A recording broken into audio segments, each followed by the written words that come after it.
الحمد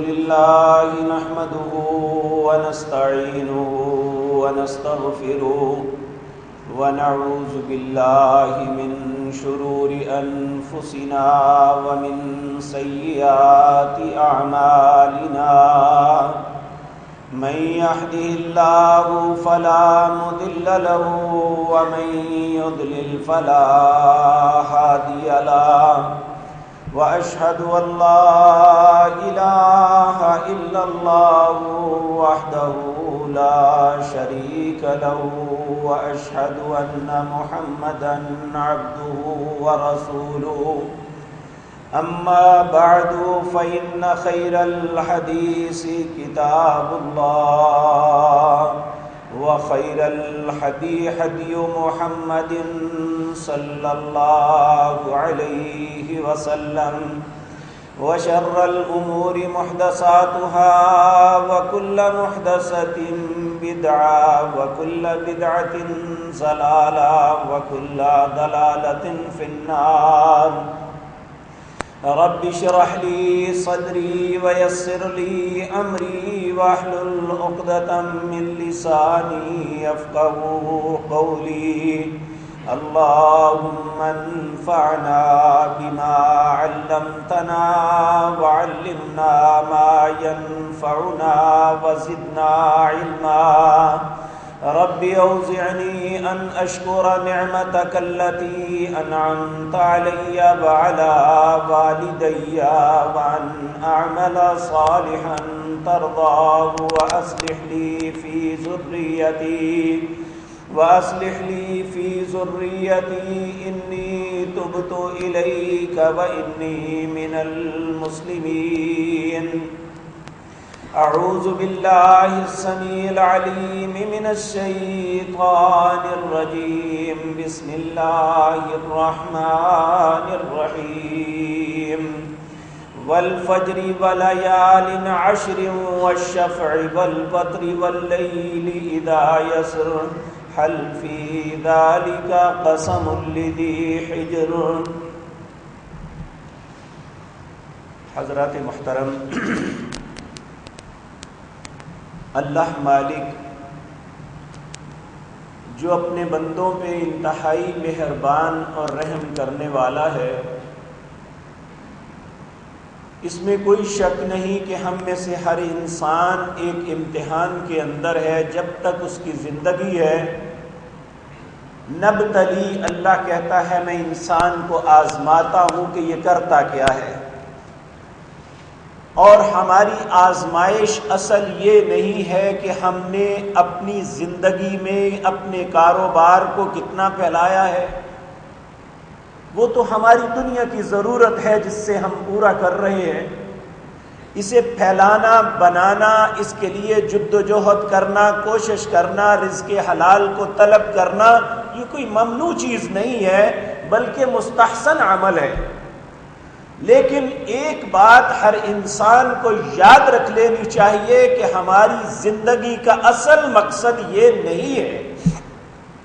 یہ تو ایک متاع حیات ہے جو ہم حاصل کرتے ہیں کہ ہم خود، ہماری اولاد، ہمارے گھر والے، ہمارے سارے جو متعلقین ہیں وہ ایک اچھی زندگی بسر کر سکیں. لیکن یہ یاد رکھیں کہ جس زندگی کے لیے ہماری جد و جہد، کوشش دن اور رات پہ پھیلی ہوئی ہے، یہ اصل ہماری زندگی نہیں ہے بلکہ ہماری زندگی اس کے بعد شروع ہونے والی ہے جو کبھی نہیں ختم ہوگی.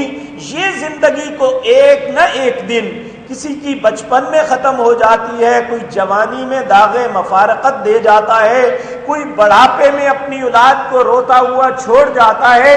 یہ ایک فطرت ہے کہ یہ زندگی ہمارے لیے ایک تھوڑی سی سفر والی زندگی ہے، اور اس میں جو کچھ ہم کماتے ہیں وہ اس زندگی کو گزارنے کے لیے اس سفر کے دوران اپنا توشہ حاصل کرتے ہیں تاکہ ہم دقت اور تکلیف سے بچ جائیں. لیکن جو ہماری آئندہ آنے والی زندگی ہے اس میں اللہ رب العزت ایک ہی بات دیکھتے ہیں، لیبلوکم ایکم احسن عملا. میں یہ دیکھتا ہوں کہ اچھا کام کون کرتا ہے. تو ہماری زندگی کا فوکس جو ہے، ہماری زندگی کا اصل ماٹو جو ہے وہ نیک اعمال ہے ایک مسلمان کی حیثیت سے، اس کے علاوہ کچھ نہیں ہے۔ تو اگر کوئی انسان نیک اعمال کرتا ہے تو اللہ کی نظروں میں وہ محبوب ہے، اللہ رب العزت اس سے محبت کرتے ہیں، اللہ رب العزت اسے عزت دیتے ہیں اور آخرت کی زندگی کا وعدہ کرتے ہیں کہ میں تمہیں ایک بہترین زندگی عطا کروں گا، بلکہ آخرت ہی نہیں دنیا بھی۔ اللہ رب العزت فرماتے ہیں من عمل صالحا من ذکر او انثى فلنحيينه حیاتا طیبہ۔ ایک انسانوں بات یاد رکھو، میں تمہارا مالک اور خالق اس بات کا اعلان کرتا ہوں کہ من عمل صالحا، جو بھی شخص نیک عمل کرے گا، من ذکر او انثى، چاہے وہ مرد ہے یا عورت ہے، من عمل صالحا من ذکر او انثى فلنحيينه حیاتا طیبہ، میں تمہارا رب وعدہ کرتا ہوں تمہیں ایک بہترین زندگی گزارنے کے لیے موقع فراہم کروں گا۔ وہ دنیا کی زندگی بھی ہے اور اخروی زندگی بھی۔ اور اللہ رب العزت کو یہ نہیں میں آپ سے عرض کرتا کہ ہم آخرت کے لیے دنیا کی زندگی میں تارک الدنیا بن جائیں، اس دنیا کے معاملات سے الگ تھلگ ہو جائیں، اپنی اولاد کے معاملات کو چھوڑ دیں، اپنے کاروباری زندگی کو ترک کر دیں، یہ اللہ نہیں چاہتے، بلکہ اللہ کی پسندیدہ جو دعا ہے اس میں کلمات آپ غور کریں، ربنا آتنا فی الدنیا حسنۃ وفی الآخرۃ حسنۃ وقنا عذاب النار۔ اے اللہ پہلے مجھے دنیا کی بھلائیاں عطا فرما اور پھر آخرت کی بھی بھلائیاں عطا فرما، اور مجھے آخرت کے عذابوں سے بچا۔ آخرت کے عذابوں سے کون بچے گا؟ کون ان عذابوں سے اپنے آپ کو محفوظ کرے گا جس کے ارد گرد نیک اعمال کا حصار ہوگا۔ آپ دیکھیں کہ ہم اپنی زندگی کے دن اور رات گزارنے کے لیے اپنا مکان بناتے ہیں، کاروبار کے لیے دکان فیکٹری سجاتے ہیں، یہ سارا کچھ کیوں ہے؟ کہ میں ایک اطمینان کے ساتھ اپنا کام کر سکوں۔ تو اللہ رب العزت فرماتے ہیں ہر انسان جہنم کی طرف جا رہا ہے مگر وہ نہیں جس نے اپنے آپ کو نیک اعمال سے آراستہ کر لیا، اور اللہ رب العزت نیک اعمال کا قدردان ہے۔ یہ بات میں پہلے بھی آپ کے سامنے عرض کر چکا کہ اللہ مالک انسانوں کو اتنی فیسلٹی دیتا ہے کہ اگر کوئی انسان من عمل سیئۃ، جو شخص برا عمل کرتا ہے، برائی کرتا ہے، تو اللہ اس کا بدلہ اس کی مثل دیتا ہے، یعنی اس میں زیادتی کوئی نہیں ہوتی، جو کیا ہے اتنا ہی اس کا بدلہ۔ لیکن جب انسان نیکی کرتا ہے تو من عمل صالحا، جو شخص نیک عمل کرے گا تو اللہ رب العزت فرماتے ہیں فَلَهُ عَشْرُ أَمْثَالِهَا، میں 10 گنا کم از کم اسے بدلہ دوں گا۔ تو اگر انسان کی نیت اخلاص بری ہوگی، اس کے معاملات درست ہوں گے، وہ اللہ کی رضا کے لیے نیک عمل کر رہا ہوگا، جس طرح اس کا اخلاص ہوگا اللہ اسی قدر اس کا اجر بڑھاتا چلا جائے گا، اور یہ 70 گنا بھی ہو سکتا ہے، واللہ یضاعف لمن یشاء، 700 گنا بھی ہو سکتا ہے، اور اللہ اس سے بھی زیادہ بڑھا سکتا ہے جتنا وہ چاہے گا۔ میرے عزیز بھائیوں، ہم ایک نماز پڑھتے ہیں، اگر ایک بندہ ایک نماز پڑھے، نبی صلی اللہ علیہ وسلم جب معراج پہ گئے آپ کو 50 نمازیں امت کے لیے دی گئی۔ حضرت موسیٰ علیہ السلام نے کہا اے محمد صلی اللہ علیہ وسلم، آپ کی امت ایسا نہیں کر سکے گی، آپ اللہ سے التجا کیجئے کہ اس میں تخفیف ہو جائے۔ آپ گئے، تخفیف ہوئی، پھر واپس آئے، پھر کہا نہیں ابھی کم ہے اور جاؤ، بار بار جاتے رہے یہاں تک کہ 5 نمازیں رہ گئی۔ پھر موسیٰ علیہ السلام نے کہا اللہ سے اور التجا کیجئے، آپ نے فرمایا مجھے اپنے رب سے حیا آتی ہے، انشاءاللہ میں اور میری امت ان 5 نمازوں کو پڑھے گی۔ جب آپ نے یہ ارادہ فرمایا، یہ بات کہی، تو اللہ نے کہا اے میرے نبی جناب محمد الرسول اللہ صلی اللہ علیہ وسلم، میرا کلمہ اپنی جگہ ہے، میرا حکم وہی پہ ہے، تم پہ 5 کی تخفیف تو 45 کی تخفیف کر کے 5 تو بنا دی، لیکن ثواب جو آپ کا امتی پڑے گا اسے 50 ہی کا ملے گا۔ یعنی چونکہ 10 گنا ہے، 5 کو 10 سے ضرب دیں تو یہ 50 بنتا ہے۔ اگر ایک آدمی اکیلے سے نماز پڑھے گا تو وہ ایک دن میں بظاہر 5 نمازیں پڑھ رہا ہے، لیکن اللہ اسے 50 نمازوں کا ثواب دیتا ہے۔ اگر ایک انسان باجماعت نماز پڑھتا ہے تو وہ 1 کو 10 سے ضرب دینے کے بعد 27 گنا اور زیادہ اس کا اجر بڑھ جاتا ہے۔ اسی طرح میرے عزیز بھائیوں، سال کے راتوں اور دنوں میں بعض دن اور راتیں ایسی مقدس ہیں، ایسی پیاری اور خوبصورت ہیں، اگر انسان ان راتوں میں یا ان دنوں میں عمل کرے گا تو اللہ اس کے عمل کو اور 4 چاند لگا دیتا ہے۔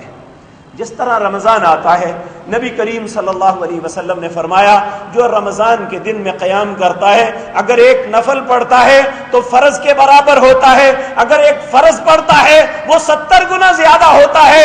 اسی طرح رمضان میں ایک رات ہے جسے لیلۃ القدر کہتے ہیں، نبی کریم صلی اللہ علیہ وسلم نے فرمایا جو اس رات کو تلاش کر کے اس رات اللہ کی عبادت کرتا ہے، نیک اعمال کرتا ہے، فرمایا وہ ایک ہی رات میں اتنا بلند، اتنا اچھا بن جاتا ہے جس طرح پہلی امتوں میں ایک شخص 1000 ماہ تک 83.5 سال عبادت کرتا رہے بغیر گناہ کے، جتنا ثواب اسے ملنا تھا امت محمد الرسول اللہ صلی اللہ علیہ وسلم کو اللہ ایک رات میں عطا کر دیتا ہے۔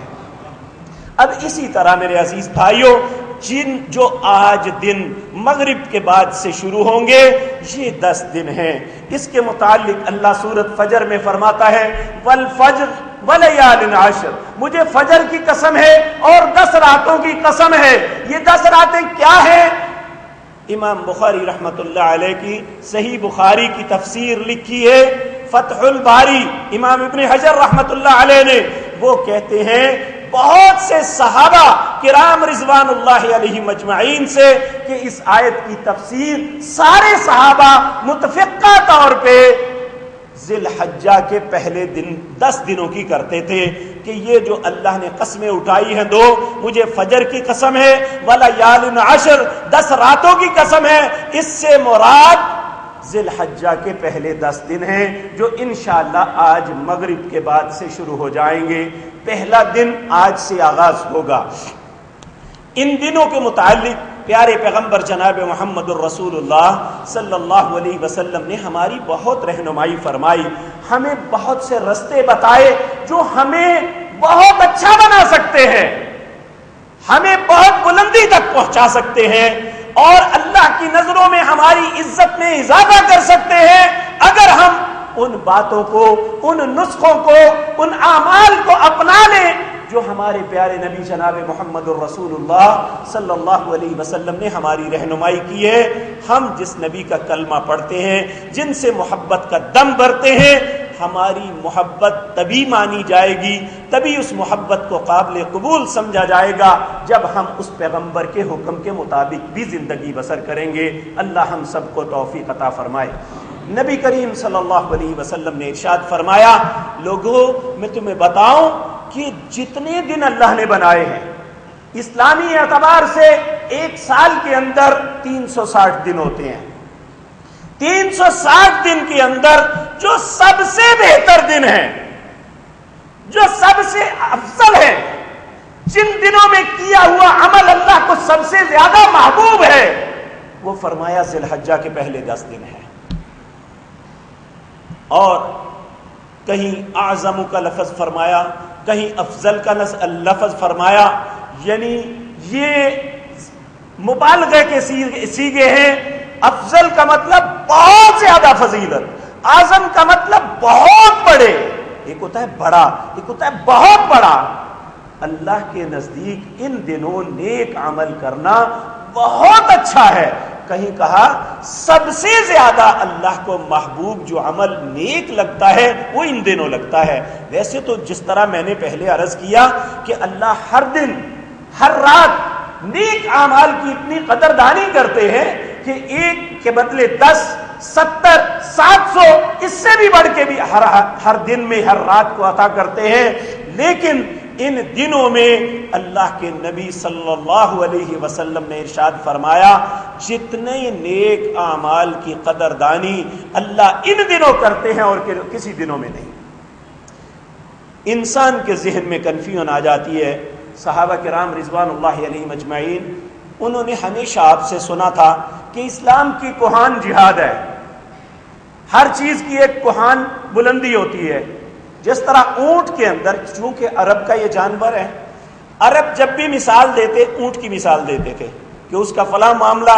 اللہ نے عربوں کو بہت سی مثالیں جو دی ہیں اس میں اونٹ کی مثال دی ہے. افلا ينظرون الى الابل كيف خلقت والى السماء كيف رفعت. دیکھا نہیں ہے ہم نے اونٹ کو کیسی ساخت کے ساتھ بنایا ہے، اور عجیب و غریب ایسی اس کی تمثیل ہے جو اور کسی جانور میں نہیں ملتی. تو اللہ رب العزت نبی کریم صلی اللہ علیہ وسلم نے لوگوں کے سامنے یہ بات بیان فرمائی تھی کہ اسلام کی کوہان، اس کا سب سے عظیم عمل اللہ کے راستے میں جہاد کرنا، اللہ کے کلمے کو بلند کرنا ہے. تو جب آپ نے یہ ارشاد فرمایا کہ لوگوں ان دنوں نیک عمل کرنا اللہ کو سارے عملوں سے اچھا لگتا ہے. ایک صحابی غالباً اقرا بن حابس تھے، کھڑے ہوئے کہنے لگے یا رسول اللہ صلی اللہ علیہ وسلم ولل جہاد فی سبیل اللہ، کیا جہاد فی سبیل اللہ سے بہتر عمل ہے یہ؟ آپ نے فرمایا نعم ولل جہاد فی سبیل اللہ، ہاں ان دنوں نیک عمل کرنا جہاد فی سبیل اللہ سے بھی بہتر ہے. اس نے پھر کہا ولل جہاد فی سبیل اللہ، تعجب کے ساتھ جس طرح انسان کہتا ہے کہ ولل جہاد فی سبیل اللہ، کیا جہاد سے بھی افضل ہے؟ آپ نے پھر فرمایا ہاں جہاد سے بھی. پھر تیسری مرتبہ پھر فرمایا ہاں جہاد سے بھی. ہاں اس بندے کا عمل ممکن ہے اس سے بہتر ہو جو اپنے مال اور جان کو لے کے اللہ کے راستے میں نکلا اور نہ اس کی جان واپس پلٹی نہ مال واپس پلٹا، دونوں چیزیں اللہ کے راستے میں اس نے قربان کر دی. شاید اس کا عمل اس سے بہتر ہو، وگرنہ ان دنوں جو عمل کرے گا اس کا عمل اللہ کی نظروں میں سب سے اچھا ہے. اب سوال یہ پیدا ہوتا ہے کہ کیا عمل کریں، اس میں کیا عمل کریں گے؟ ہم اللہ کے محبوب بن جائیں گے، اللہ ہمیں عزت نصیب فرما دیں گے، ہم دوسروں سے بہتر اور برتر بن جائیں گے، اللہ مالک ہمیں جہنم کے عذابوں سے بچا دیں گے، اللہ مالک ہمارے لیے جنت کو واجب فرما دیں گے. کیا عمل کریں ہم؟ ایک مسلمان کے ذہن میں سوچ ہے، کیونکہ ہر مسلمان اگر خدا نخواستہ وہ نیک عمل نہیں بھی کرتا تو اس کے ذہن میں جذبات ضرور ہوتے ہیں اچھے اعمال کرنے کے. تو اس لیے میرے عزیز بھائیوں ہم اب ارادہ کریں، سوچیں کہ اللہ کے پیغمبر صلی اللہ علیہ وسلم نے ایک بہترین چانس دیا ہے ہمیں کہ ہم چند دنوں کے اندر بہت زیادہ بلندی پہ پہنچ سکتے ہیں، نیکی کے اندر بہت زیادہ ترقی کر سکتے ہیں اگر ہم اللہ کے نبی کی بات کو اپنا لیں گے. فتح الباری کے اندر حافظ ابن حجر رحمۃ اللہ علیہ مختلف صحابہ کرام رضوان اللہ علیہم اجمعین سے یہ بات لاتے ہیں کہ یہ دن ایسے ہیں اور دنوں میں ایسا نہیں ہو سکتا جو ان دنوں میں ہو سکتا ہے. اسلام کی عبادات جتنی بھی ہیں ساری کی ساری اللہ نے انہی دنوں کے اندر بھی سموئی ہے.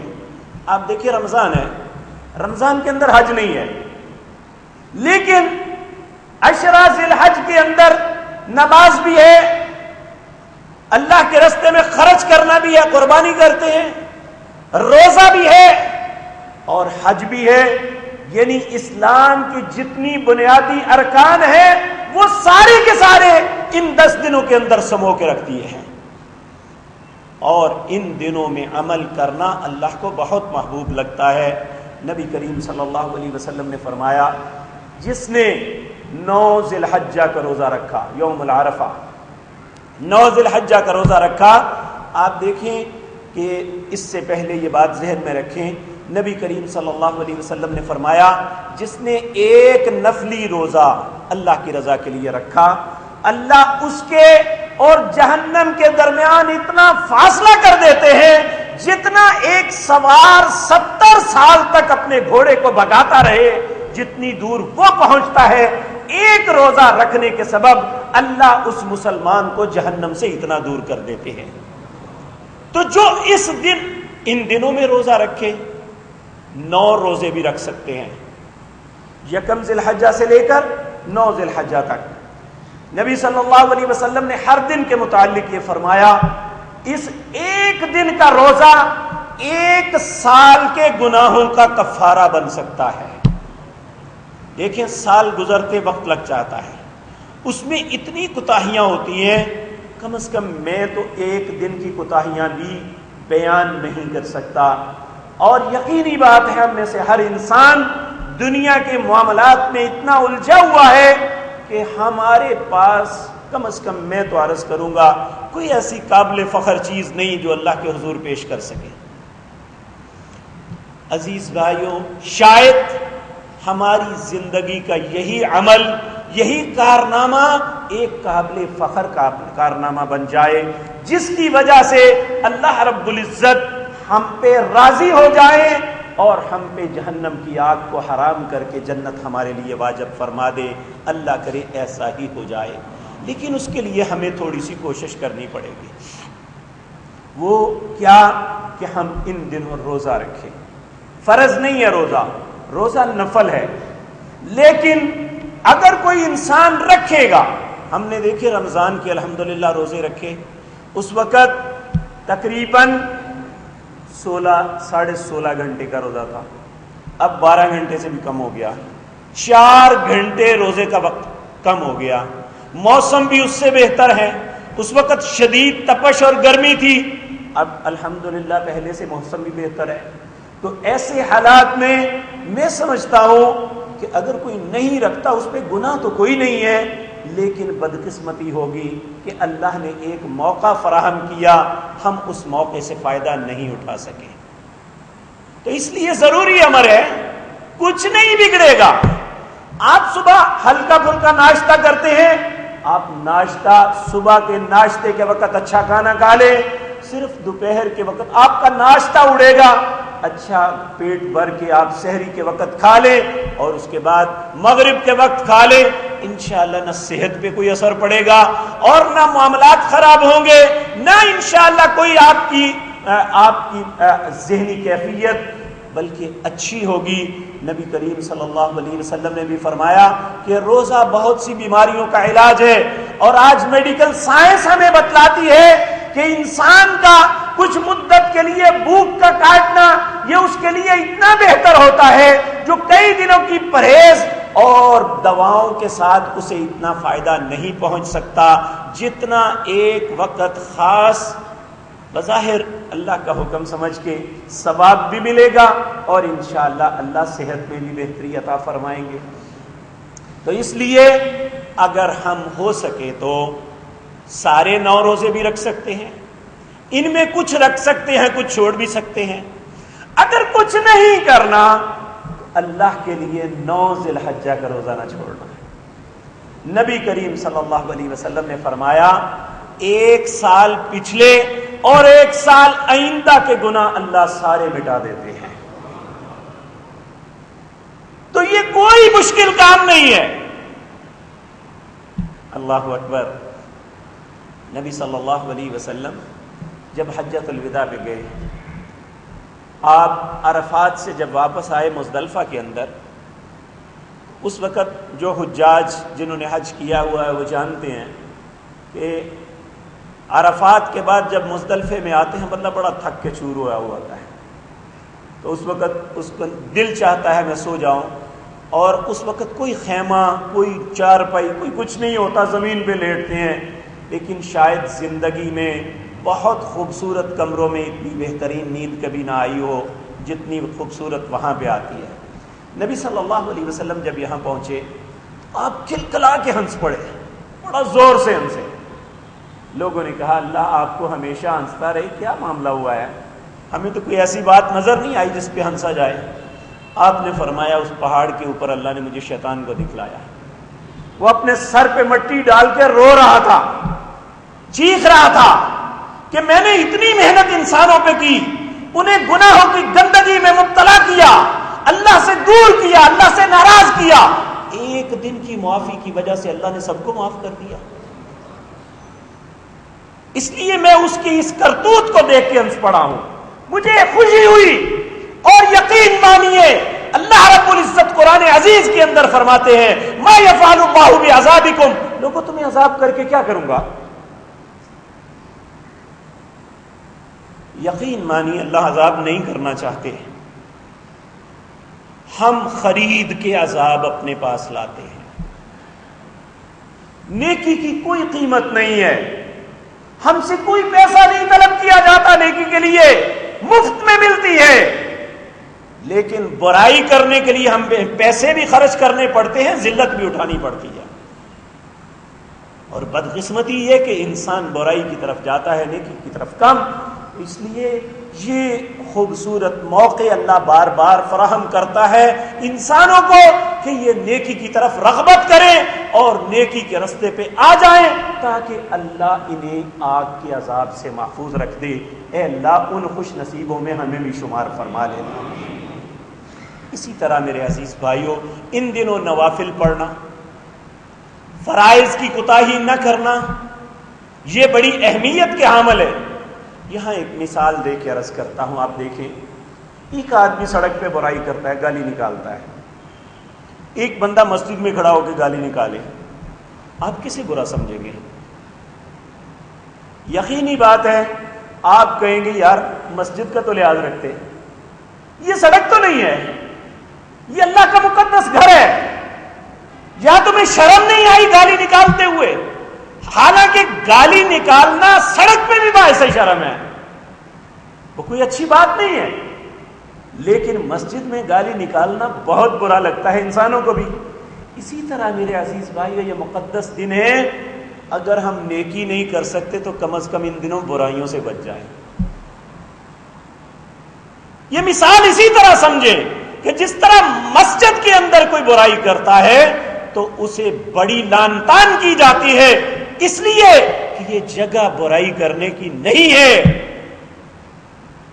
تو اسی طرح یہ دن برائی کرنے کے نہیں ہیں، یہ دن نیکی کرنے کے ہیں۔ اگر نیکی نہیں کر سکتے تو کم از کم برائی کو ہی ترک کر دیں۔ تو اللہ رب العزت ہم سب کو محفوظ فرمائے، اور یاد رکھے یہ اللہ کی توفیق کے بغیر نہیں ہوتا۔ نبی صلی اللہ علیہ وسلم کی یہ دعا اپنی زندگی کا حصہ بنانا چاہیے۔ آپ اللہ سے سوال کرتے اللہم انی اسألک فعل الخیرات وترک المنکرات، اے اللہ میں تجھ سے سوال کرتا ہوں بھلائی کے کاموں کا، وترک المنکرات برے کاموں سے بچنے کی تجھ سے توفیق مانگتا ہوں۔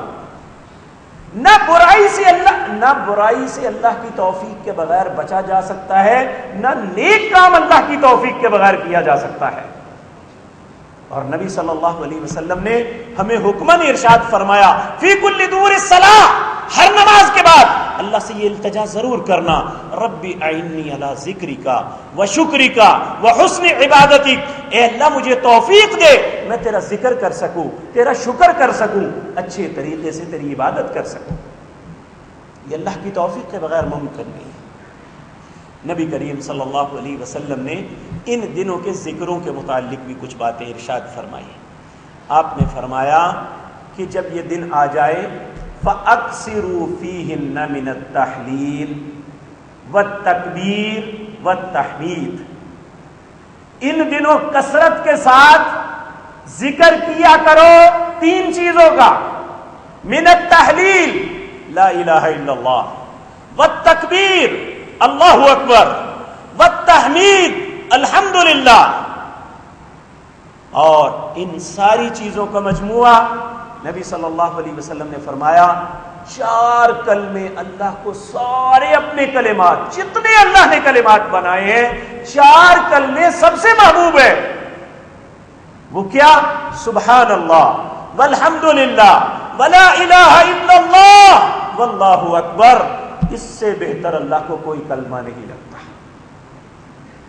تو نبی کریم صلی اللہ علیہ وسلم نے بھی ارشاد فرمایا ان دنوں فَأَكْثِرُوا فِيهِنَّ مِنَ التَّحْلِيلِ وَالتَّحْمِيدِ وَالتَّكْبِيرِ، اللہ کی بڑائی، اللہ کی حمد اور لا الہ الا اللہ کثرت کے ساتھ پڑھو۔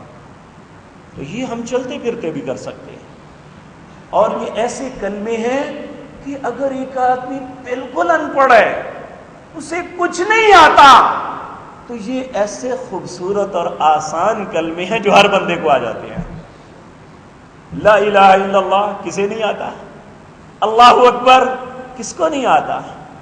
یہ تو ایسے کلمات ہیں جو بے اختیار نکل آتے ہیں، تکلیف کے وقت بھی اور خوشی کے وقت بھی انسان بے اختیار کہتے ہیں اللہ اکبر، اور خوشی ملے الحمدللہ، لا الہ الا اللہ، اللہ کے علاوہ میرا کوئی الہ نہیں ہے۔ اور میرے بھائیوں، یہ اتنے خوبصورت کلمے ہیں، نبی صلی اللہ علیہ وسلم نے فرمایا سبحان اللہ والحمدللہ تملأ المیزان، اللہ جو قیامت کے دن میزان قائم کرے گا وہ اتنا بڑا ہے کہ 7 زمینیں 7 آسمان اس کے ایک پلڑے میں آ جائیں گے۔ جو شخص سبحان اللہ والحمدللہ پڑھتا ہے، نبی کریم صلی اللہ علیہ وسلم نے فرمایا سارا میزان بھر جاتا ہے، اور صرف الحمدللہ کہنے سے کہا زمین اور آسمان کے درمیان جتنا خلا ہے سارا بھر جاتا ہے۔ اور جو انسان کثرت کے ساتھ انہیں پڑھے، اللہ کی نظروں میں وہ کتنا محبوب ہوگا۔ صبح اور شام کے اذکار کے اندر بھی پیارے پیغمبر جناب محمد الرسول اللہ صلی اللہ علیہ وسلم نے فرمایا سبحان اللہ وبحمدہ، جو شخص 100 مرہ 100 مرتبہ صبح پڑھتا ہے اور 100 مرتبہ شام کو پڑھتا ہے، قیامت کے دن انسان بہت سے نیک اعمال لے کے اللہ کے پاس آئیں گے، لیکن جس کی زندگی کے ہر دن میں یہ عمل ہوگا کہ سبحان اللہ وبحمدہ 100 مرہ، 100 مرتبہ اس نے صبح پڑھا ہوگا، 100 مرتبہ رات کو پڑھا ہوگا، اس سے بہتر عمل والا کوئی بندہ نہیں ہوگا۔ اور میرے بھائیوں، یہ دن تو وہ ہیں جب عمل سب سے افضل اللہ کے پاس، سب سے بہتر اللہ کو لگتے ہیں۔ ان دنوں ان اعمال کی کتنی فوقیت ہوگی۔ اس لیے نبی کریم صلی اللہ علیہ وسلم کی نصیحت ہے، آپ کا حکم ہے، جس پاک پیغمبر سے محبت کا دعویٰ کرتے ہیں، آپ نے فرمایا فَأَكْثِرُوا فِيهِنَّ مِنَ التَّهْلِيلِ وَالتَّكْبِيرِ وَالتَّحْمِيدِ، ان دنوں کثرت کے ساتھ لا الہ الا اللہ، اللہ اکبر، الحمدللہ یہ پڑھا کرو، اور ان ساری چیزوں کا مجموعہ سبحان اللہ والحمدللہ ولا الہ الا اللہ واللہ اکبر ہماری زبان تر ہونی چاہیے۔ نبی کریم صلی اللہ علیہ وسلم اللہ سے دعا مانگا کرتے تھے، رب اجعلنی لک شکارا لک رحابا لک مطواعا لک مخبتا الیک اواہا منیبا، اے اللہ مجھے شکر کرنے والا بنا دے، اے اللہ تو اپنے لیے اچھے جذبات رکھنے والا۔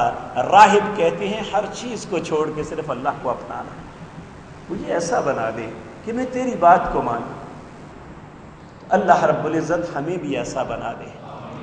نبی صلی اللہ علیہ وسلم اپنی زبان کی طرف اشارہ کر کے کہتے ہیں، اے اللہ اس زبان کو ذکر کرنے والی بنا دے، اور اس کا ذکر یہی ہے سبحان اللہ والحمدللہ ولا الہ الا اللہ واللہ اکبر۔ اللہ ہمیں توفیق عطا فرمائے۔ تو 2 باتیں اب تک ہمارے سامنے آئیں، ایک یہ ان دنوں روزہ رکھنا، دوسرا یہ اللہ کا ذکر کرنا، اور ذکر کیا ہے؟ کثرت کے ساتھ سبحان اللہ والحمدللہ ولا الہ الا اللہ واللہ اکبر یہ پڑھنا۔ اس کے علاوہ حضرت عبداللہ بن عمر رضی اللہ تعالی عنہ اللہ کی اس آیت کے کہ وَاذْكُرُوا اللَّهَ فِي أَيَّامٍ مَّعْدُودَاتٍ، لوگوں یہ گنتی کے دن ہیں، اللہ کا ذکر بلند کرو، اس کی بڑائی کو بیان کرو۔ نبی کریم صلی اللہ علیہ وسلم اس کی بڑائی کس طرح بیان کرتے؟ اللہ اکبر لا الہ الا اللہ واللہ اکبر وللہ الحمد حدیث میں آتا ہے صحیح بخاری کے اندر، حضرت عبداللہ بن عمر، حضرت عبداللہ بن مسعود رضی اللہ تعالی عنہما، اللہ ان کی قبروں کو نور سے بھر دے، جنہوں نے یہ خوبصورت باتیں ہم تک پہنچائی، یہ بازاروں میں نکل جاتے اور جب بازار میں لوگ جہاں جمع غفیر ہوتا وہاں بلند آواز سے پڑھنا شروع کر دیتے، اللہ اکبر اللہ اکبر لا الہ الا اللہ واللہ اکبر اللہ اکبر وللہ الحمد۔ کہتے ہیں بازار میں ایک شور مچ جاتا، ہر زبان پہ یہ کلمات ہوتے۔ عجیب بات یہ ہے مسلمانوں، ہمارے بیٹے، ہمارے جوان، ہمارے بزرگ لچر قسم کے گانے تو زبان پہ لے آئیں تو شرم محسوس نہیں ہوتی، لیکن بلند آواز سے اللہ کا کلمہ کہنا ہمارے لیے باعث شرمندگی۔ وہ کتنے خوبصورت لوگ تھے، وہ کتنے عظیم لوگ تھے کہ ان کے لیے زندگی کا فخر یہ تھا کہ ہم نے اللہ کے کلمے کو بلند کرنا ہے۔ کاش اللہ ہمیں بھی ایسا مسلمان بنا دے۔ تو میرے عزیز بھائیوں، ان دنوں سب سے بہترین عمل جو ہے وہ اللہ کے راستے میں قربانی کرنا ہے۔ نبی صلی اللہ علیہ وسلم نے فرمایا، اللہ نے دنیا کے اندر جتنے بھی دن بنائے ہیں، یوم النحر قربانی کے دن سے بہتر دن کوئی نہیں بنایا، سب سے بہترین، اور اس دن سب سے بہترین عمل قربانی کرنا ہے۔ اور نبی کریم صلی اللہ علیہ وسلم نے فرمایا، ام سلمہ رضی اللہ تعالی عنہا فرماتی ہیں کہ آپ نے کہا کہ جو شخص قربانی کا ارادہ رکھتا ہے اسے چاہیے کہ چاند دیکھنے کے بعد پھر اپنے ناخن اور بال نہ کاٹے۔ جو شخص قربانی کا ارادہ رکھتا ہے، اب قربانی کا ارادہ کون رکھتا ہے؟ نبی صلی اللہ علیہ وسلم نے اس کے متعلق یہ بات، یہ فرض نہیں ہے، واجب بھی نہیں ہے، لیکن اس کی تاکید اتنی ہے، نبی کریم صلی اللہ علیہ وسلم نے ارشاد فرمایا، جسے اللہ نے طاقت دی ہے وہ قربانی نہیں کرتا، وہ ہماری عیدگاہ میں نماز کے لیے نہ آئے۔ تو جسے اللہ نے استطاعت دی ہے، دیکھیں عموماً ہم میں سے بعض لوگ بات کرتے ہیں کہ ہمارے پاس نہیں طاقت ہے، ہمارے پاس یہ طاقت ہے کہ ہمارے دوست ہمیں کہیں کہ ایک اچھے ہوٹل پہ جا کے ہم نے شام کا کھانا کھانا ہے، ہم 10-20 ہزار روپیہ اپنے 5-6 دوستوں پہ خرچ کر سکتے ہیں، تو کیا ایک جان لے کے اللہ کے راستے میں قربان نہیں کر سکتے؟ اور ہم ایک ایسے بدقسمت ملک میں رہتے ہیں جس میں جو اپنے آپ کو بڑے دانشور کہتے ہیں غریب ملک، ایک مقروض ملک، کیا وہ افورڈ کر سکتا ہے کہ اتنے جانوروں کو ذبح کر دیا جائے؟ ہم لعنت ڈالتے ہیں ایسے لوگوں پہ جو لوگ اللہ رب العزت کی اطاعت اور فرما برداری سے لوگوں کو روکتے ہیں۔ یہ اللہ کا حکم ہے، قرضے ہم نے نہیں لیے، نہ ہماری ضرورت ہے، جنہوں نے کھائے ہیں وہ جہنم کا ایندھن بنے ہوئے ہیں اور آئندہ بنتے رہیں گے۔ نہ ہم سود کو حلال سمجھتے ہیں، نہ سود کو کھاتے ہیں اور نہ سود کو دیتے ہیں، ہمارا کوئی تعلق نہیں ان باتوں سے۔ ہم اللہ کے فضل سے اس سے رزق حلال طلب کرتے ہیں، رزق حلال کماتے ہیں، اور اگر یہ اس کی قربانی کرتے ہیں تو اللہ کے حکم، اس کی فرما برداری کو مد نظر رکھتے ہوئے ہم یہ سوچ کے کرتے ہیں کہ ہمارے پیغمبر جناب محمد الرسول اللہ صلی اللہ علیہ وسلم نے فرمایا، ایک شخص اخلاص نیت کے ساتھ، رزق حلال کے ساتھ، اللہ کے حکم کو مانتے ہوئے قربانی کرتا ہے، اس کے گلے کے اوپر وہ چھری پھیرتا ہے، اس کا خون زمین پہ نہیں لگتا، اللہ اس کے سارے گناہ معاف کر دیتے ہیں۔ ہمیں تو اللہ کی رضا مطلوب ہے، لوگ کیا کہتے ہیں ہمیں کوئی غرض نہیں ہے۔ ہمیں صرف اتنا پتا ہے کہ اس سے ہمارا رب راضی ہوتا ہے، انشاءاللہ ہم دیں گے، حالات کیسے بھی ہو جائیں۔ جب ہم زندگی کے سارے معاملات چلاتے ہیں، گھر میں فریج نہ ہو 40-50 ہزار روپے کی وہ لاتے ہیں، تھوڑا سا اور ڈیفیکٹ کسی اور چیز میں پڑ جائے وہ لے آتے ہیں، ہماری گھروں میں ہر سامان تعیش سب کچھ موجود ہے، صرف اللہ کو راضی کرنے کے لیے ایک بکرا نہیں لے سکتے؟ تو نبی کریم صلی اللہ علیہ وسلم نے فرمایا استطاعت کے باوجود جو نہیں کرتا، قربانی نہیں کرتا. اسی طرح حج کے متعلق، لو جی مقروض قوم ہے اور یہ لوگ حج کو چل پڑتے ہیں، لاکھوں روپے لگا کے آتے ہیں. نبی کریم صلی اللہ علیہ وسلم نے ارشاد فرمایا جس نے استطاعت کے باوجود حج نہیں کیا، قیامت کے دن وہ اللہ کو مسلمان کی حیثیت سے نہیں، یہودی اور عیسائی کی حیثیت سے ملے گا. اللہ کو کوئی پرواہ نہیں وہ عیسائی مر رہا ہے یا یہودی مر رہا ہے، کیونکہ اللہ نے جس کو استطاعت دی ہے اسے چاہیے کہ وہ حج کرے. اور اس کا بدلہ کیا ہے؟ پہلی بات، مال کے لیے رو رہے ہیں. اللہ کہتا ہے میں تمہارا رب جو رزاق ہوں، جو کچھ لگایا ہے میں واپس پلٹاؤں گا اور زائد کر کے پلٹاؤں گا. اور ایک حدیث میں کہا جس کے رزق میں تنگی ہے وہ حج اور عمرے کے لیے جائے، اللہ اس کے رزق کو کھول دیں گے. جاؤ ان لوگوں کو پوچھو جو فراخ دلی کے ساتھ حج اور عمرے کرتے ہیں، ان سے پوچھو اللہ نے کتنی آسانیاں ان کی زندگی میں دی ہوئی ہیں.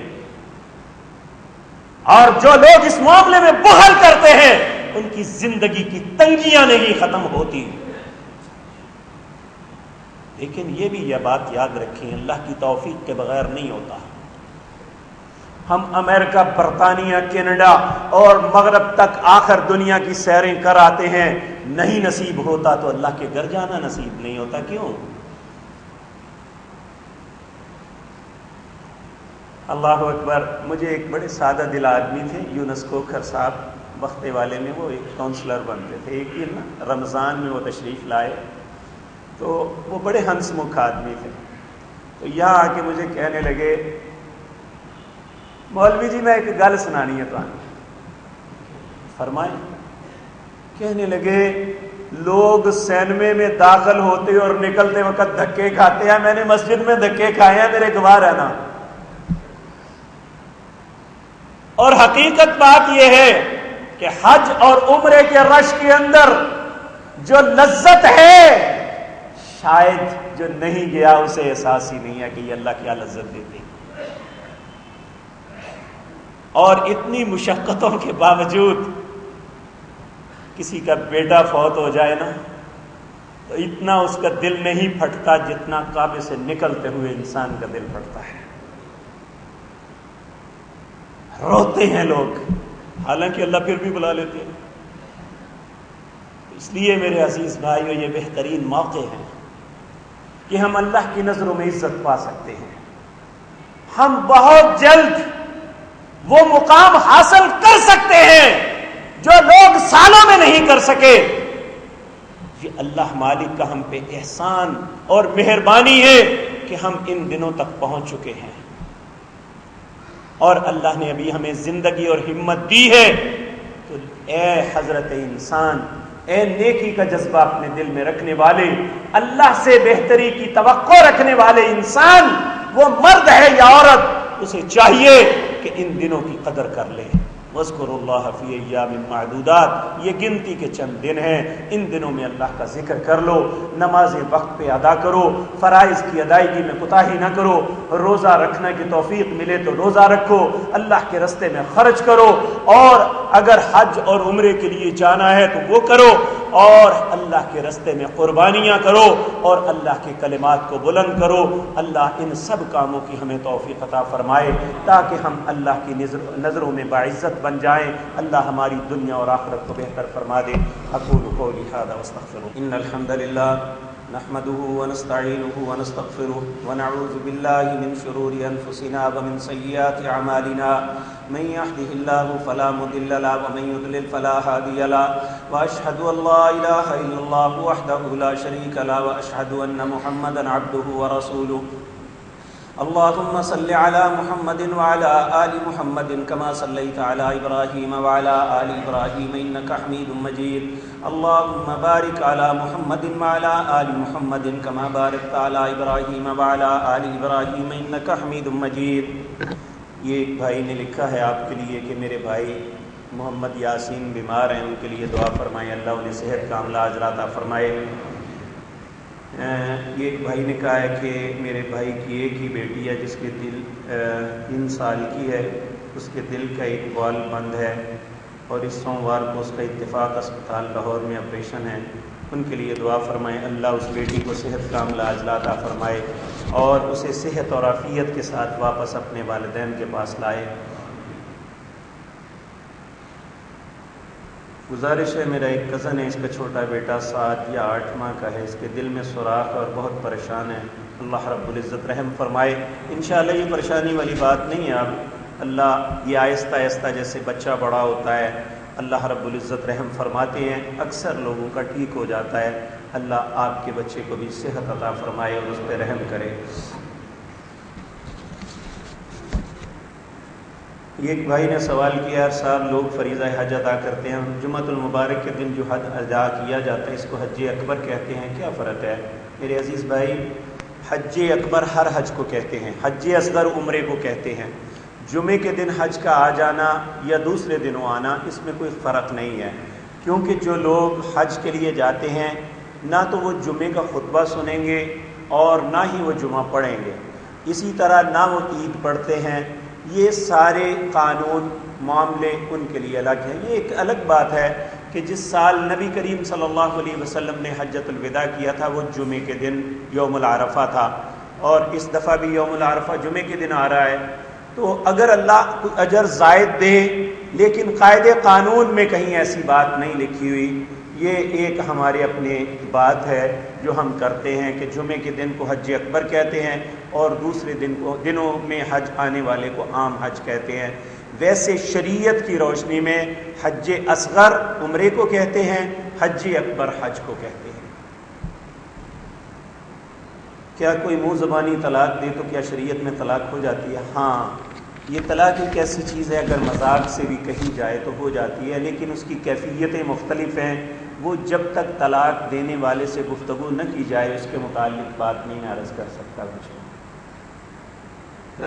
یہ بھائی نے کہا ہے کہ ہمارے دوست خرم شہزاد قضائے الہی سے وفات پا گئے ہیں، اللہ رب العزت سے دعا کریں۔ یہ ایک بڑی بات ہے کہ 8 سال پہلے اسی عمر میں اس کا بڑا بھائی فوت ہوا، پھر اس کی بہن اسی بیماری میں فوت ہو گئی، اور یہ بھی 30 سال یا 31 سال کی عمر میں ایک بیٹی چھوڑ کے فوت ہو گیا۔ تو یہ کسی بھی ماں باپ کے لیے بڑی ہی درد والی بات ہوتی ہے، اور میں نے اس کے باپ کو دیکھا، کل ہی اس کا جنازہ پڑا ہے، اس کے باپ کو دیکھا، وہ بڑے صبر میں تھا، اللہ رب العزت انہیں صبر دے اور جو کچھ ہوا ہے اس کے اجر سے نوازے، اور ان سب بچوں پر اللہ رحم فرمائے اور ان کی غلطیوں سے درگزر فرماتے ہوئے انہیں جنت الفردوس میں جگہ عطا فرمائے۔ ہاں، بھائی نے پوچھا امام کے پیچھے سورۃ فاتحہ پڑھنی چاہیے یا نہیں؟ صحیح بخاری میں روایت ہے، نبی صلی اللہ علیہ وسلم نے فرمایا لا صلاۃ لمن لم یقرأ بفاتحۃ الکتاب، جس نماز میں سورۃ فاتحہ نہ پڑھی جائے وہ نماز نہیں ہے۔ ابو داود میں روایت ہے، حضرت ابو ہریرہ رضی اللہ تعالی عنہ کو نبی کریم صلی اللہ علیہ وسلم نے فرمایا مدینے کی گلیوں میں جا کے اعلان کر دو، جس نے نماز میں فاتحہ نہ پڑھی فہی خداج فہی خداج فہی خداج غیر تمام، اس کی نماز ناقص ہے، اس کی نماز ناقص ہے، اس کی نماز ناقص ہے، وہ مکمل نہیں ہے۔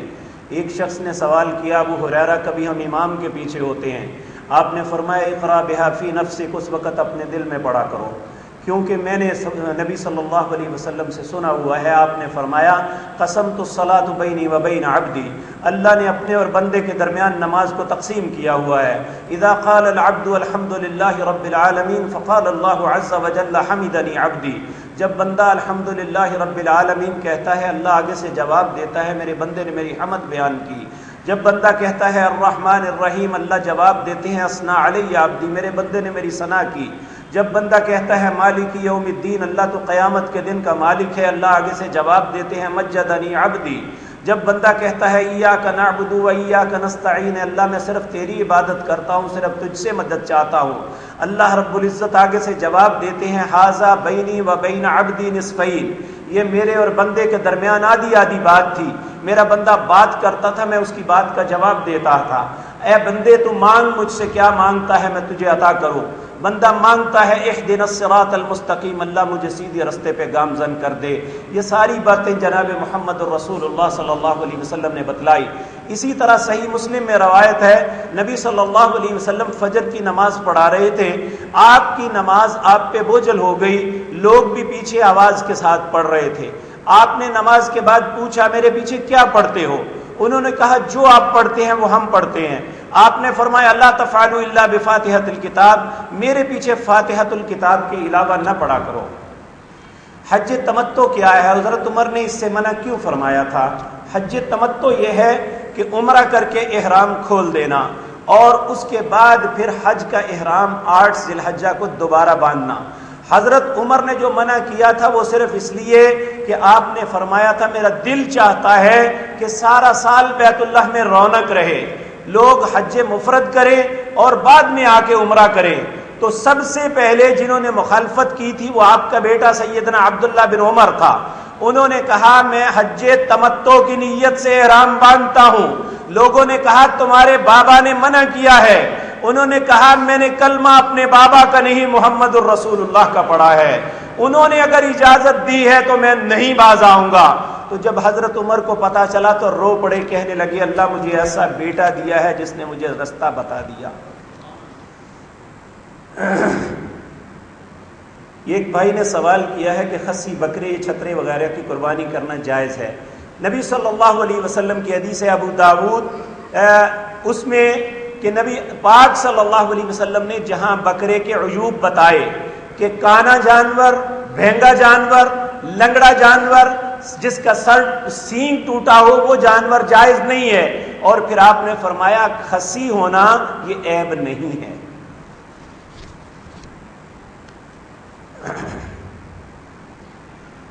بھائی نے فرمایا نیا کاروبار شروع کیا ہے، بہت مشکلات ہیں۔ میں بارہا مرتبہ نبی صلی اللہ علیہ وسلم کی یہ دعا عرض کی ہے، آپ نے فرمایا جب بھی کوئی مشکل پیش آئے تو انسان یہ کلمات کہے اللہم لا سہل الا ما جعلتہ سہلا وانت تجعل الحزن اذا شئت سہلا، اے اللہ کوئی کام آسان نہیں مگر جسے تو آسان کر دے، مشکل تیری طرف سے ہے، تو ہی اسے آسان کرتا ہے۔ یقین مانیے اللہ مالک ہر کام کو آسان کر دیتے ہیں۔ کیا اسلام میں شادی سے پہلے منگنی کرنا جائز ہے؟ منگنی کا مطلب ہے کسی کی طرف نسبت کرنی، اس سے بات کا ایگریمنٹ کرنا، تو یہ اس سے پہلے ہو سکتی ہے، ایسی کوئی بات نہیں۔ ہاں جو رسومات ہم الگ سے کرتے ہیں اس کا اسلام میں تصور نہیں، وگرنہ یہ تو نہیں ہو سکتا کہ آپ پہلے دن ہی جائیں اور نکاح کر کے آ جائیں، اس کے لیے آپ کو ایگریمنٹ کرنا پڑے گا، جانا پڑے گا۔ بیٹی والے بیٹے کے گھر جاتے ہیں اور بیٹے والے بیٹی کے گھر جاتے ہیں اور ایک دوسرے کو پسند کرتے ہیں، ایک ایگریمنٹ ہوتا ہے، پھر ایک دن ٹھیک ہے جی ہمارا معاملہ طے ہے، اس کو یہ منگنی کہتے ہیں۔ تو یہ اسلام میں اسے نسبت کہتے ہیں کہ فلاں طرف نسبت ہو گئی، تو اس میں جو رسومات کرتے ہیں وہ ہماری اپنی خود ساختہ ہیں، تو منگنی کرنے میں کوئی حرج والی بات نہیں۔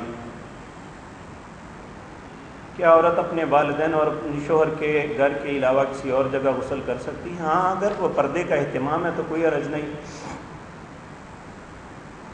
یہ لمبا سوال ہے، یہ تشریف لائیں نماز کے بعد میں انشاءاللہ آپ کے ساتھ عرض کروں گا۔ شراکت کے متعلق سوال ہے آپ کا، تو یہ اس میں آپ سے کچھ باتیں پوچھنی پڑیں گی، کچھ بتانی پڑیں گی۔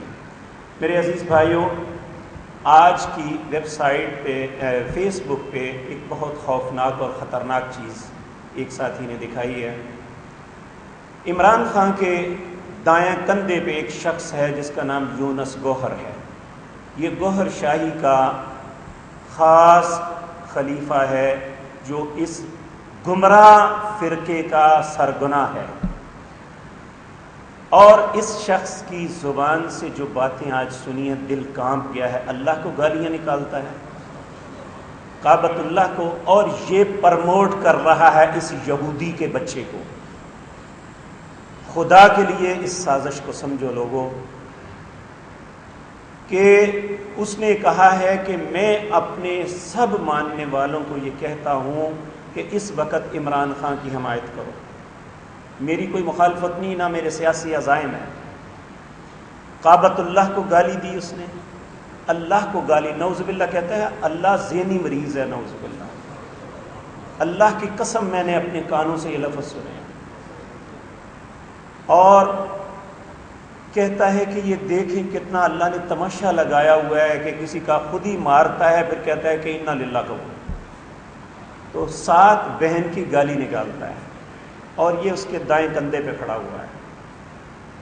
تو العیاذ باللہ اللہ ہمیں محفوظ فرمائے. یہ ایک بہت بڑا فتنہ ہے جو اس ملک میں پھیل رہا ہے. فحاشی اور عریانی یہیں سے شروع ہوئی ہے. شاید اس سے پہلے کچھ نہ کچھ شرم و حیا تھی جو وہ سب ختم ہو چکی ہے اور ہم سب کی ذمہ داری عائد ہوتی ہے ہم اپنی بیٹیوں کو اپنے بیٹوں کو اس خباثت سے بچا لیں وگرنہ ہمارے ہاتھ کچھ نہیں آئے گا سوائے جہنم کے ایندھن کے. اللہ رب العزت ہم پہ رحم فرمائے. حضرات محترم، ہمارے شہر کے معروف ڈاکٹر محمد اصغر صاحب جو ہمارے حافظ آباد روڈ پہ بہت کم گو انسان تھے اور بڑے اچھے خیرخواہ انسان تھے، قضاء الہی سے وفات پا گئے ہیں. انشاءاللہ نماز کے بعد ان کی نماز جنازہ پڑھیں گے. اللہ رب العزت سے دعا ہے اللہ ان پہ رحم فرمائے، ان کی غلطیوں کو معاف فرمائے. ان کے بیٹوں نے کہا ہے ویسے تو ایک خوددار آدمی تھے اور اللہ نے صاحب ثروت بھی بنایا تھا، لینے دینے کا کوئی معاملہ نہیں ہوگا. ان کے بچوں نے کہا ہے پھر بھی اگر کسی کے ذہن میں کوئی ایسا ہے تو ہم انشاءاللہ ادا کرنے کے لیے تیار ہیں. اگر خدا نخواستہ کوئی ایسا ہے تو اگر ان کے ذمے کوئی کوتاہی ہے، زبان یا ہاتھ سے کسی کو دکھ پہنچا ہے تو اللہ کے لیے انہیں معاف فرما دے. اللهم انصرنا ولا تنصر علينا واعزنا ولا تذلنا وزدنا ولا تنقصنا وارحمنا انت مولانا فانصرنا على القوم الكافرين. اللهم اعز الاسلام والمسلمين واذل الشرك والمشركين. اللهم دمر اعداء الدين. اذهب الباس رب الناس واشف انت شافي لا شفاء الا شفاؤك شفاء لا يغادر سقما. اللهم اشفنا بشفائك وداونا بدوائك واغننا بفضلك عمن سواك يا واسع الفضل يا واسع المغفرة.